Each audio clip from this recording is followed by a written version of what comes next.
Good evening and welcome to Daily News Podcast. Your daily digest of everything Mangalore has to offer, from the critical to the captivating.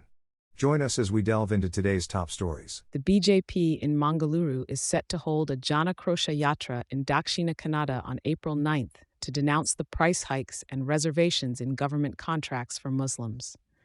District BJP President Satish Kumpala announced the yatra will be carried out in 4 phases to raise awareness about the Congress-led government's policies that are detrimental to the people. Kumpala accused the state government of burdening the poor with increased prices of essential commodities while providing false guarantees. The yatra, to be led by the district BJP unit, will involve a padayatra spanning 2 to 3 kilometers with details of participating state-level leaders to be finalized soon.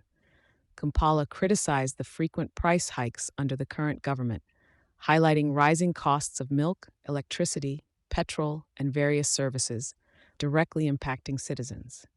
He condemned the suspension of 18 MLAs without inquiry, calling out the speaker for alleged bias and diversion from pressing issues like sea erosion and water shortages in Mangalore. The BJP vows to challenge the MLA suspensions and demand their withdrawal. In transit updates, rail services in the Palakkad division are being adjusted for the maintenance work. Train number 56603 from Coimbatore to Shoranur will now end at Palakkad on specific dates. Meanwhile, train Nob 22638 West Coast Superfast Express will now start from Mangalore instead of Mangalore Central. Several trains, like the Thiruvananthapuram Express and West Coast Superfast Express, will be rescheduled or regulated en route due to the maintenance. Passengers are advised to check the revised schedules and plan their journeys accordingly to avoid any inconvenience. Stay tuned for further updates on Mangalore Today. Mangalore Today brings you the latest weather update for the upcoming months from the India Meteorological Department. Brace yourselves as hotter than usual temperatures are forecasted for April to June in most parts of the country. IMD warns of above normal maximum temperatures, with 2 to 4 more heatwave days than usual in North and East India, Central India, and the plains of Northwest India. Landslides may occur in parts of Kerala and Karnataka, with a possibility of flooding in northeastern states. Coastal and south interior Karnataka are likely to experience heavy rainfall on April 3rd and 4th. Thunderstorms, lightning, and gusty winds are expected in coastal Karnataka from March 31st to April 4th, while hailstorms may hit north interior Karnataka from April 1st to 3 and south interior Karnataka on April 3. States including Karnataka are advised to prepare for heatwave conditions. Stay tuned to Mangalore Today for more updates on the weather situation. In a shocking incident, the Mangaluru Urban Development Authority, MUDE, commissioner, has filed a complaint against 2 middlemen for posting defamatory messages and issuing death threats. The commissioner alleged that the middlemen deliberately humiliated her and disrupted official duties at the MUDE office. Following an unlawful entry and tampering incident earlier this year, restrictions were imposed on middlemen interfering with office matters. However, the accused individuals created a WhatsApp group, spread defamatory content, and even threatened with black magic.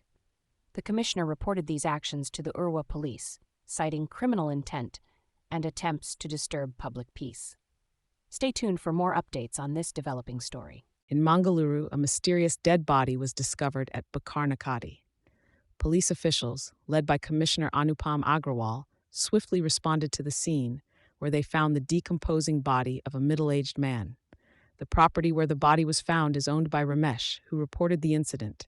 A case has been filed at the East Police Station based on his complaint.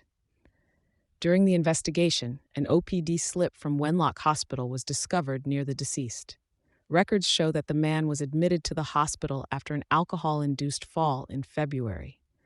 Local sources suggest he was a rag picker.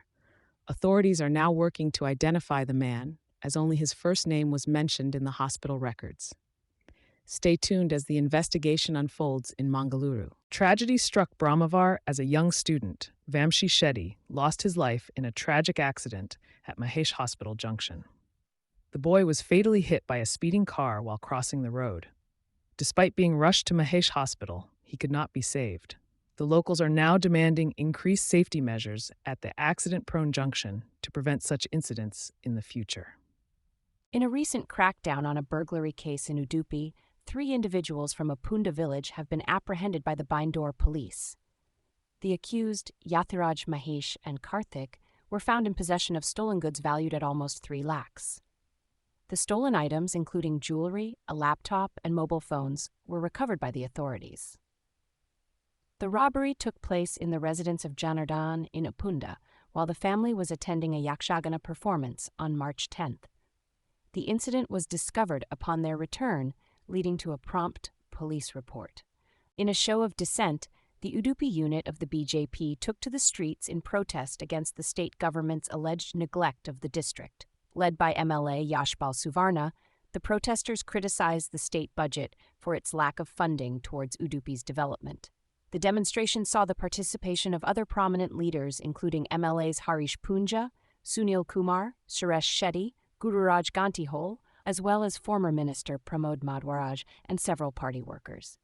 The protest marks a forceful call for attention to the needs of Udupi district. Mangaluru, April 1, 2025. As the new financial year kicks off, significant changes are underway that will impact taxpayers, salaried individuals, and consumers nationwide.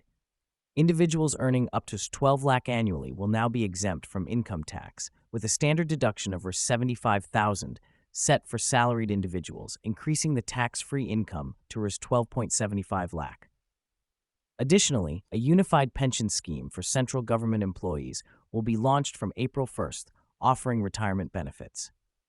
The National Payments Corporation of India is enhancing UPI security by phasing out inactive numbers. Several changes have also been introduced in the GST system, such as multi-factor authentication on the GST portal and new rules for e-way bills. Leading banks like SBI, PNB, and Canara Bank have revised their minimum balance requirements, while NHAI has increased toll taxes on selected national highways. Stay informed and updated with Mangalore Today. In a major development, the old Netravathi Bridge on the Kochi-Panvel National Highway 66 in Mangaluru will remain closed for a month, starting from today for rehabilitation work by the National Highways Authority of India. Commuters traveling from Talapady towards Mangaluru are advised to use the new bridge for a two-way movement during this period. The rehabilitation work includes lifting girders, filling potholes, and applying an asphalt coating to enhance safety and road quality. The Mangaluru City Police Commissioner has warned of possible traffic congestion between Thukotu and Pumpwell due to the closure, urging everyone to drive with caution and avoid peak hours. To ease traffic flow, the highway median near Adam Kudru has been reopened for diverting vehicles.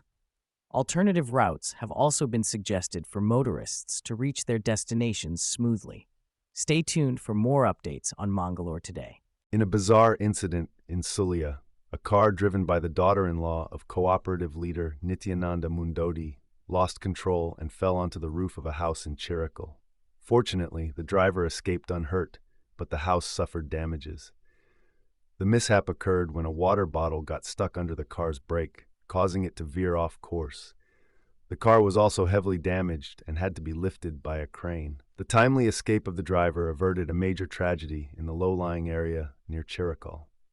Attention all commuters in and around Mangalore. Get ready to pay more for your road journeys as toll charges have been increased by the National Highways Authority of India. The toll charges have been hiked by an average of 4 to 5% on highway sections across the country, affecting major routes like the Mangalore-Hassan Highway and Mangalore-Udupi Expressway. The revised rates are part of the annual exercise linked to changes in inflation rates. So, be prepared to shell out more money as you travel on national highways and expressways in and out of Mangalore. In a shocking incident in Bengaluru, a teacher named Sridevi Rudagi has been arrested for allegedly blackmailing and extorting money from a student's parent. Along with 2 accomplices, Ganesh Kal and Sagar, Rudagi extorted 4 lakh from the parent initially, and then demanded a further raise 20 lakh by blackmailing him with private photos and videos. The victim, a trader with a family, enrolled his youngest child in Rudagi's school where their illicit affair began.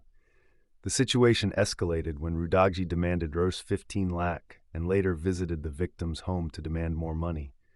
Threatening to expose their affair, Rudagji and her accomplices cornered the victim in her office and demanded the money. The victim negotiated a payment of Rs 15 lakh, leading to Rudagji, Sagar, and Kale's arrest. This scandal has sent shockwaves through the community, prompting a swift response from the authorities. In Karnataka, the state BJP president B.Y. Vijayendra has declared protests against the Congress government's alleged anti-poor policies. The protests will kick off tomorrow with day and night demonstrations at all district headquarters, taluk and mandal levels. The state party chief criticized the government for burdening the poor with financial woes and announced the start of a protest against price hikes at Freedom Park in Bengaluru. He mentioned that BJP members at various levels will participate in these protests. Additionally, a protest will be held against the suspension of 18 BJP MLAs in front of Kengal Hanumantaya's statue. The BJP is planning a statewide protest that will include a march starting from Mysuru on April 7th. The protest will traverse several districts and will be addressed by BJP leaders in each district. Furthermore, Vijayendra accused the state budget of favoring minorities over Hindus, citing the allocation of government contracts to Muslims as unconstitutional. In a significant development, a Mumbai court has ordered the handing over of 14 properties belonging to Tiger Memon, a key figure in the 1993 Mumbai serial bomb blasts case, and his family to the central government. These properties include flats, office premises, and plots located in various areas of Mumbai. The court stated that these properties, which have been under the possession of the Bombay High Court since 1994, are to be handed over to the central government as they are free from encumbrances. The forfeiture of these properties is based on the provisions of the Smugglers and Foreign Exchange Manipulators Forfeiture of Property Act. Tiger Memon, along with Dawood Ibrahim, is alleged to have masterminded the 1993 blasts, which claimed 257 lives and injured many others. While Dawood Ibrahim and Tiger Memon remain wanted, Yaqub Memon, Tiger's brother, was convicted in the case and executed in 2015. In a landmark decision towards de-addiction, the Madhya Pradesh government has imposed a prohibition on liquor in 19 religious cities and select gram panchayats, including Ujjain, Omkareshwar, Maheshwar, and Maihar. Chief Minister Mohan Yadav described this move as historic, emphasizing the religious significance and public faith associated with these areas.